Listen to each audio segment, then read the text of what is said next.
he said to tell everybody I was leaving just because I didn't want to hear his speech. That is not true. But when a commandant says do it, I jump, and that's that. So I've told you that, even though it's not true. But thank you all very much for this most notable evening.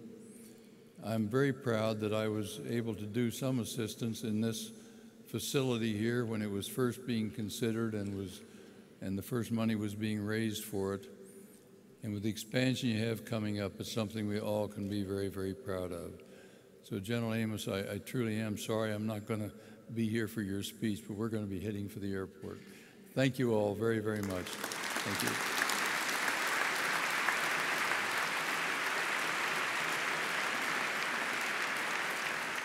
Ladies and gentlemen, if there's one person in the room who doesn't need an introduction with this crowd, it's our military guest of honor, the 35th Commandant of the Marine Corps, General Jim Amos. Thank you. Whoa, you're getting good. Thanks, Mike. Hey, Rusty, what are all these notes and stuff up here? What's all this about? Am I supposed to use these things? This my remarks? Yeah, I know. Well, I'll tell you what, folks, I want to brag a little bit about Rusty and what a great job you've done. You have. Not just, I mean, tonight is exemplar of your faithfulness to this great institution, but when you took this job, I guess 3 years ago, on the heels of Ron Christmas, you have put an energy in here that has brought this museum and this foundation to where it is today, and an expectation of what's going to happen behind these walls next year is absolutely exciting. So Rusty, on behalf of all Marines that have ever worn our cloth and those that are wearing our cloth now, thank you for all that you've done on behalf of the Marine Corps. Thank you. Thank you. I want to add my resounding congratulations to all the award winners tonight. You know, we just had Chuck and Rita awarded here just a little bit ago, and then of course Senator Glenn and our other award recipients out here, and some of which I know personally. Greta, it's good to see you in from the West Coast. We traveled together, spent Christmas together in Afghanistan, Gretel and Bonnie and I and the Sergeant Major. But congratulations to everybody here that was award recipient tonight. It's particularly poignant for Bonnie and I to be here. I think this is our fifth, it's at least our fifth foundation dinner, annual foundation dinner in a row for us. And it'll be our last as on active duty, as an active duty Marine. So tonight's particularly poignant for us, for Bonnie and I. This foundation and what we've seen happen here means an awful lot to us and as an institution. But along the lines of the fact that it's kind of our last one, Bonnie and I found ourselves thinking a little bit lately about, the afterlife, retirement. And, what happens? I mean, what happens after 44 and a half years, almost 45 years of being a Marine? So it's fitting that you ask for some help. And so looking around the audience tonight, one of my mentors in here is the assassin. And it would only seem fitting that I would go to Fred McCorkle and ask him about, well, what's it like after you've retired? I mean, how do you act, and how do you dress, and what becomes your priorities? And so I asked Fred and Kathy to come up from Johnson City just a little bit early so that they could spend a little bit of time with Bonnie and I, and we could talk about this afterlife business. And so Fred rolled in earlier this afternoon, and as luck would have it, we never got to the important business of the afterlife and the retirement, because you see, Fred just had his latest run-in with the law. Now, it seems that Fred wanted to make sure that he got up here in ample time to meet with us and then be here for the dinner tonight. So unlike his normal self, Fred found himself speeding up Interstate 81. Wouldn't you know it, one of those Virginia State troopers pulled him over. Looking a little bit frustrated, Fred said, of course, to Kathy, he told her, he said, "Honey, let me handle this." So the trooper came up to the window and said, "Sir, I clocked you at 95 miles an hour." Trying to play it down a little bit, Fred said, "Well, officer, I don't know how that could be true because I had my cruise control set at 60. I might suggest that you have your radar gun recalibrated." Well, now, Kathy, being the honest lady that she is, she'd rather have had Fred just keep quiet, suck it up, and have taken the ticket like a man so she could continue on her way. But Kathy said, "No, don't be silly, Fred. You know this car doesn't have cruise control."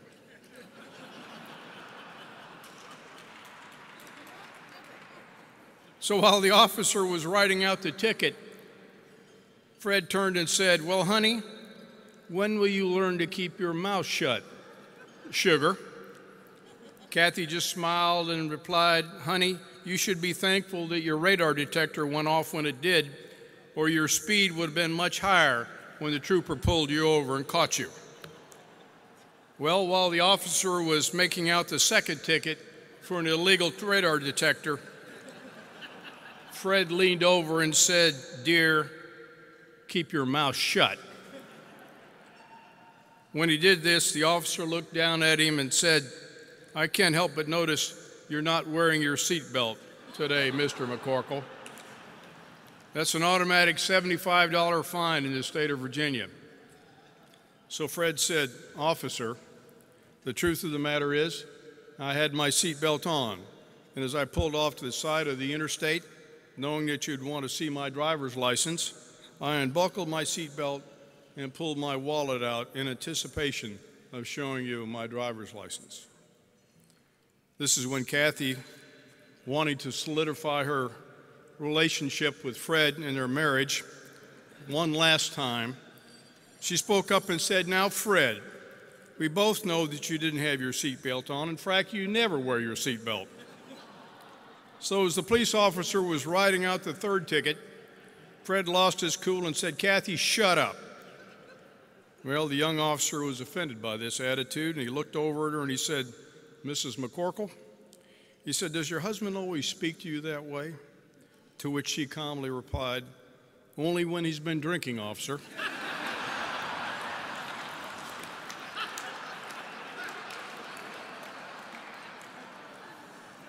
Needless to say, Fred was released just moments before tonight's event. And I, on the other hand, learned a very valuable lesson about retirement and the afterlife. Folks, this is a particularly meaningful night for all of us. Having listened to both Chuck and then Senator Glenn and all that their accomplishment have brought them and all the award winners, you think about this rich history in this museum, and you think that it's only two-thirds done. Had an opportunity earlier tonight to meet the architect and the builder of this grand building. I asked the architect, I said, how did it come together?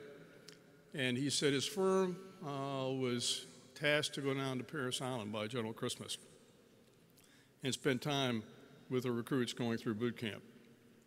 And then he spent time with some of the Iwo Jima survivors so that he would understand a little bit about who we are and what we represent as Marines. Then he designed the building. And I'll tell you what, you think about what this looks like from Interstate 95, and then more importantly, you think about what's inside this building and what's going to be inside this building from 1975 on. It speaks an awful lot to the character of this institution that we all love, called the United States Marine Corps. In fact, I'd argue that the character of an institution or an organization is represented by, quite frankly, the way it pays tribute to the sacrifices of those members that have gone before. That character speaks to the institution's priorities. It speaks to the institution's sense of worthiness, its accomplishments. It speaks to the value that the institution places on the lives of its men and its women. Last month, Bonnie and I and Sergeant Major Barrett and our traveling team, which flies around the world seemingly often, spent a day out on Iwo Jima, the middle part of last month. We were there to participate in the annual reunion of honors ceremony between the Japanese government and our government. Well, it's been years since I was there. In fact, I was a young lieutenant colonel when I last stepped foot on Volcano Island. And I suspect that most Marines that have ever worn our cloth or ever will never, ever get a chance to walk on the black sands or climb up Mount Suribachi. But we were there with 8 living Iwo Jima war veterans and several hundred of their family members, their sons, their daughters, their grandchildren, their great-grandchildren that came back to pay tribute to those that fought and died there. The Japanese were there as well. They were there in force. They were there to be reminded and remember those 22,000 Japanese soldiers that gave their life in that 36 days of fighting. It was February the 19th, 1945, when the 3rd and 4th Marine Division landed in the first several waves on that fateful day, followed by the 5th Marine Division several days later. All in all, 70,000 Marines and sailors, our docs, our corpsmen, our chaplains, our RPs, they landed with us. 70,000 landed. There were 22,000 Japanese defenders on that island under the command of General Kuribayashi. And when it was all over 36 days later, 26,000 American casualties, 6,821 Marines and sailors were killed in action. It's the only time in the Marine Corps history where Marine Corps casualties outnumbered the enemy's. All but 216 of the 22,000 Japanese soldiers died on that island during the 36 days of fighting. There were 27 Medals of Honor awarded, the most in any single battle in the history of our country. You see, we as a nation and we as a Marine Corps go back every single year.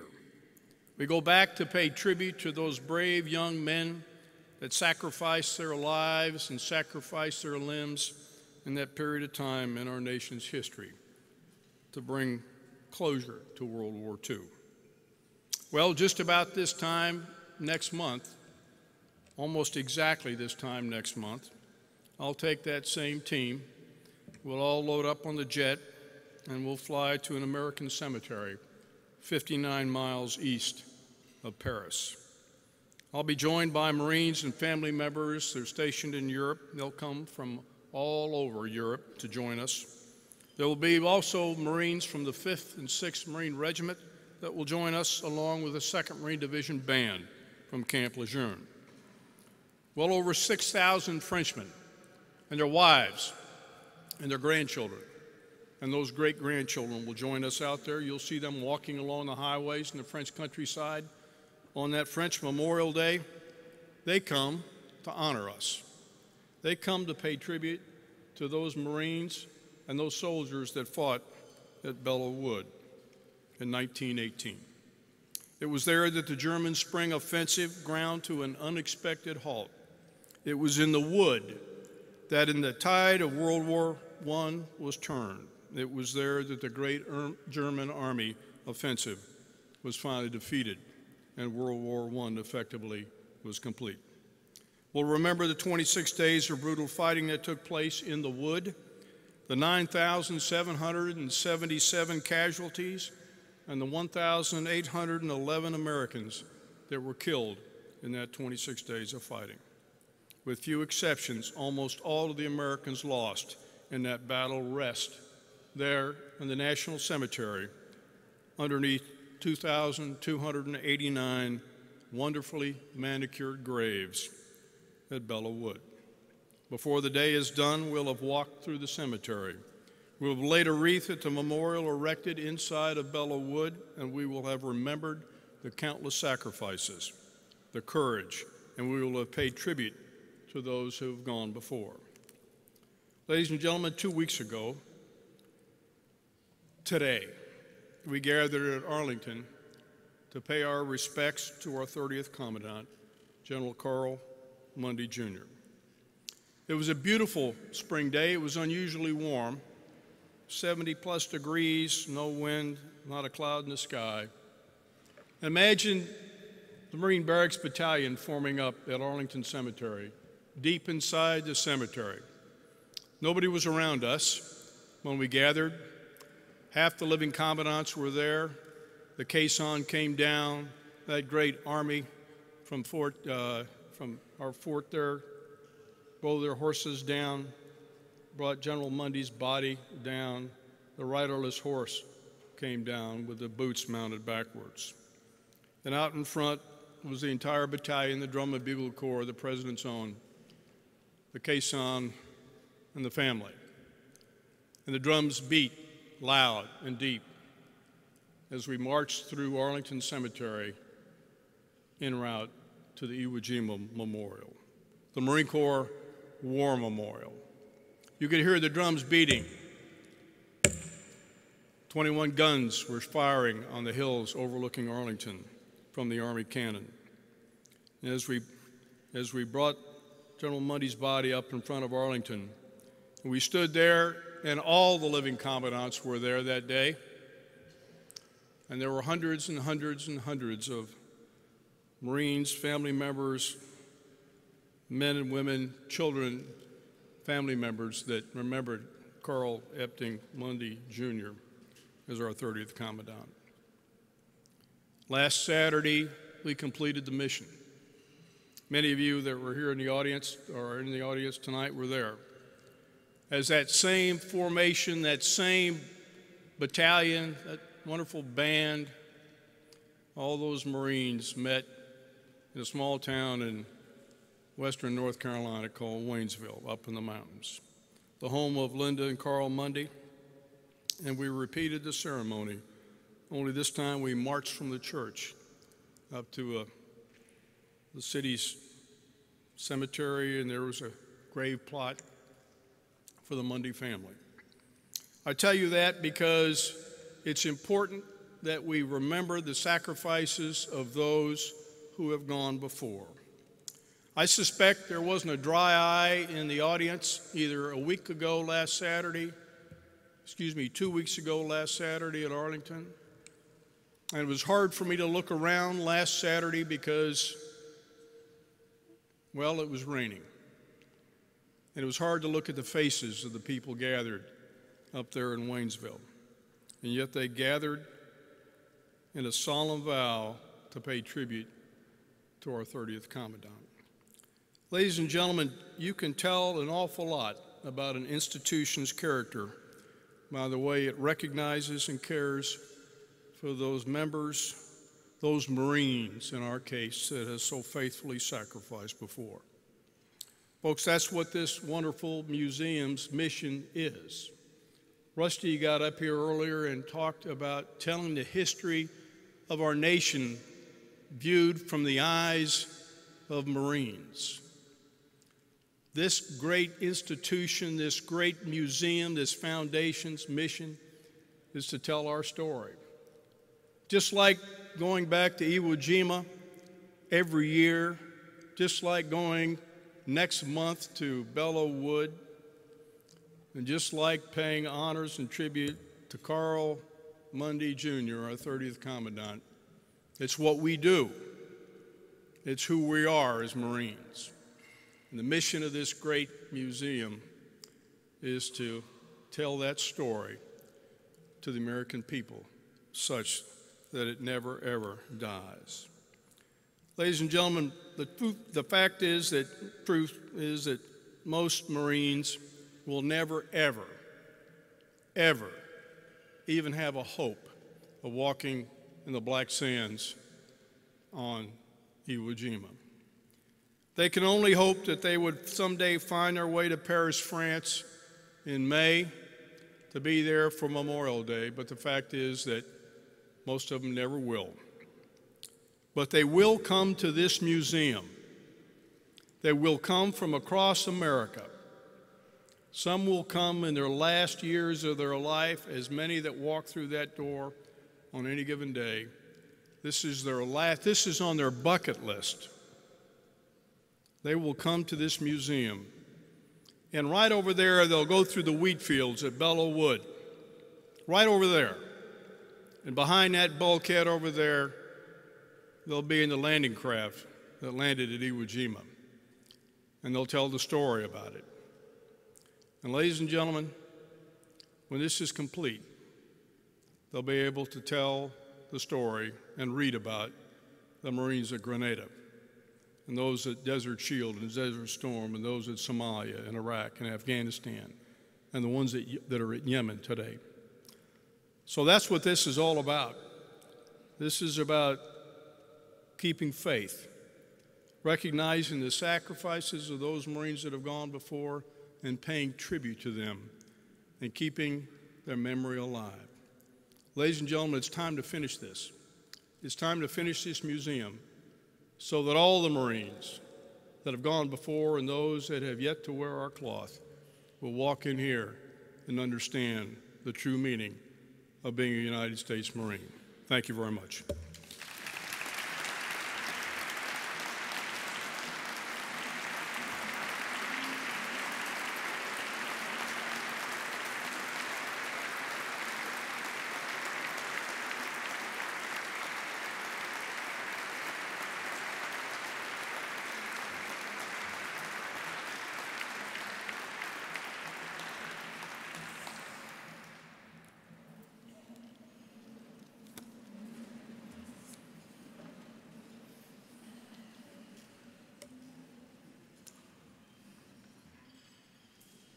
General Amos, thank you. That was pretty extraordinary. Thank you. Thank you for being here tonight. Thank you for the exemplary leadership of our Corps. Monty, thank you for all you do day in and day out for Marines, and especially for Marine families. It matters. Thank you.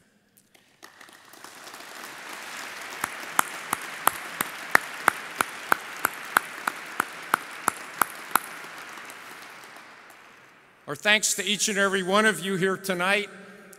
With your continued support and with the encouragement of the Commandant of the Marine Corps, we will complete this mission, and we will honor all Marines from the 10th of November of 1775 to the present day. Thank you once again to our awardees for joining us this evening and for helping us to continue to preserve and promulgate the history, traditions, and culture of the United States Marine Corps, and I certainly hope you keep at it. If we could ask at the conclusion here all of tonight's winners to come up to the stage so we could take one final picture. And thank you for coming. Have a safe trip home, and Semper Fidelis.